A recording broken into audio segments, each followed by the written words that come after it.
Wolverine issue 14 finds Wolverine brought before the Quiet Council, where he gives Magneto back his helmet. Eric goes to threaten him, but Logan says that he got the man drunk and stole his helmet, whereas Eric ripped his adamantium off his skeleton, so he thinks they are even. Xavier says that they invited him there not to lecture him, but to ask something of him. Wolverine says that he stopped the Marauders from getting hijacked and stopped the Flower Cartel, but Charles tells him that they are more matters of national security. Logan isn't interested in talking more, and Eric agrees, telling Charles to let the barbarian go since he's only a mindless weapon. Xavier talks with him psychically, telling Logan that when he publicly mocks their government and embarrasses Magneto, he endangers all of them and all they have worked for. Logan doesn't care, saying they probably won't like it that he used Eric's helmet as a piss bucket as well. Later, Logan retreats to the cold Canadian wilderness, where he makes his way to the Red Tavern, one of his favourite drinking holes. Heading into the bar, he is welcomed by the bartender, who says the storm's coming so he better settle in for the long haul. Logan orders a drink, throwing on some Hank Williams Jr. on the jukebox. The song angers a man playing pool who doesn't like it at all, but Logan goads him, saying that he plugged 20 quarters into the jukebox, so it's going to be on for a while. The man wants to rip the jukebox from the wall, but Logan threatens to rip out his tongue if he does. The man smashes a pool cue over the mutant's head,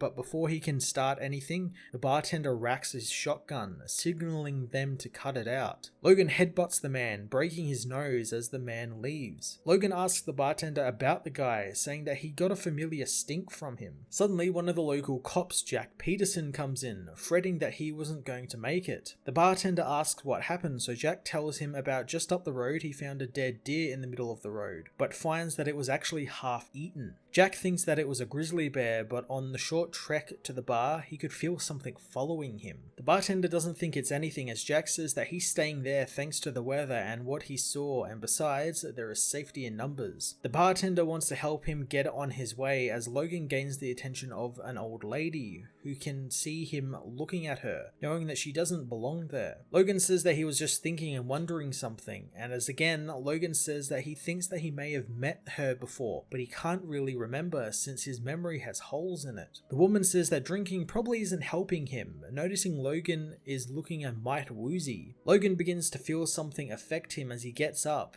knowing he feels off, so he heads to the bathroom. Suddenly, the bar hears a loud noise hit the roof as Logan makes it into the bathroom, finding the place is covered in blood along with the body of the man who hit him with the pool cue, a hole punched right through his chest. He begins to wonder if he did this, spotting a familiar tattoo on the man's neck. He begins to remember where he's seen the man, knowing that he was part of the Brotherhood militia from a few years back. Jack walks in on Logan, thinking that he murdered the man, so he pulls his gun. Logan tries to calm the man, but he is suddenly shot in the neck with a dart that knocks him out. Later on, Wolverine awakens, tied to a chair out in the bar, where the other patrons all know he murdered the man, so the mutant isn't going anywhere. The old woman says that they are going to dole out some frontier justice, as the bartender tells the others that this mutant is the Wolverine, and that what he did tonight is just a small drop in the blood bucket that is Wolverine's life. The people wonder that if being a mutant means he is subject to their laws, but the old woman says that that's just a slap in their faces, and that should bother the people that they aren't following their laws. Logan asks how they know who he is, so the bartender reveals Logan is only plain human by coming there in civilian clothes miles away from the mutant island. He knows cutting or shooting or poisoning Wolverine won't work, apologizing to Jack for getting involved in this, but there is no going back now. Jack learns from the group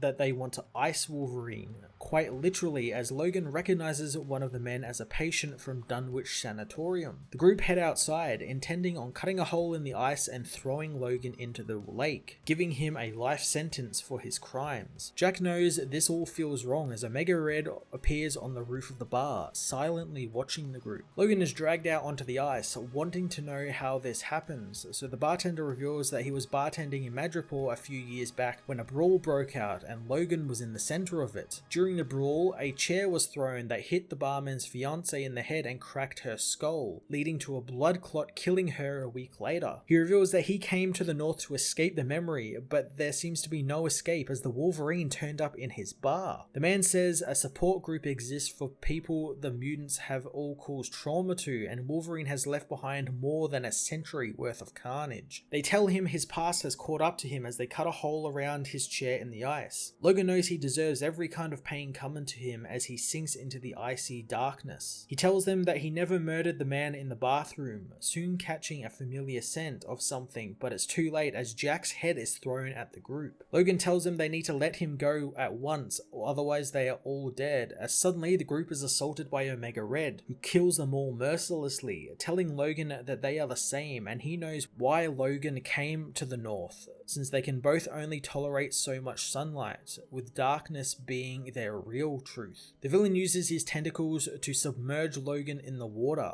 as Dracula and his army of vampires arrive, revealing the villain came to drink, not whiskey, but Logan's pain. Wolverine issue 4 finally saw the vampires make a return, as well as more of Logan's past catching up with him. I love the tension Benjamin Percy built here, slowly revealing pertinent information and introducing these cool new bar characters who, despite dying, you really understood their motives and why they targeted Wolverine, understanding why each of them had a bone to pick with him. Logan also agreeing with them and agreeing that, yeah, he should die is really great. I always love a Logan who is just haunted by his past lives and what he has done, knowing he deserves everything that is coming to him, since it makes him a little bit more sincere. I'm so happy the vampire storyline is coming back as well, and I love a story that started out in Jason Aaron's Avengers book is being played out here, and makes total sense that Wolverine would be targeted by vampires. You know, we have Omega Red, who is technically kind of sorta a vampire, so it would make sense that he would ally with them, as well as they would obviously want his blood for its healing properties, for them to become stronger and walk in the daylight and stuff like that. So I'm really looking forward to it playing out over the next issue before we head into X of Swords. I'm going to give this issue a 9 out of 10.